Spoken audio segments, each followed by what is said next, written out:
কোনো সহজ card trick শিখাই দাও। অবশ্যই আজকের ভিডিওতে আমি খুবই সহজ বাট খুবই পাওয়ারফুল একটা কার্ড ট্রিক শিখাই দেব। দর্শককে বলতে হবে যে কোনো জায়গা থেকে কাট করে জাস্ট ফেস আপ করে দেওয়ার জন্য। দর্শক যে কোনো জায়গা থেকে কাট করে ফেস আপ করে দিতে পারে। আর আমরা প্রথম যে ফেস ডাউন কার্ডটা আছে সেটা নিব, অর্থাৎ দর্শক যেখানে কাট করেছে। আবারও অন্য একজন দর্শককে বলবো যেখান থেকে খুশি কাট করে ফেস আপ করে দেওয়ার জন্য। দর্শক যেখান থেকে ইচ্ছা কাট করে ফেস আপ করে দিতে পারে। দেন আবারও সেম প্রথম ফেস ডাউন কার্ডটা জাস্ট নিব। এবার তৃতীয় দর্শককে বলবো যেখান থেকে ইচ্ছা কাট করে ফেস আপ করে দেওয়ার জন্য। সেম আগের মতোই দর্শক যেখান থেকে খুশি কাট করে ফেস আপ করতে পারে। আর এবারও জাস্ট দর্শক যেখান থেকে কাট করেছে সে ফেস ডাউন কার্ডটা নিব। এখন জাস্ট একটা ম্যাজিক করব।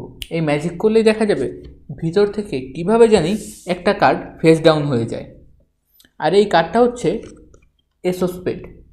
এখন এস ও স্পেড দিয়ে যদি আমি যে সেই তিনটা কার্ডকে টাচ করি তাহলে দেখা যাবে যে এটাও এস, এটাও এস, এটাও এস, অর্থাৎ দর্শকরা তিনটে এসই জানি কীভাবে কাট করে বের করেছে। ম্যাজিকটা করা খুবই ইজি, আমি শিখিয়ে দিচ্ছি।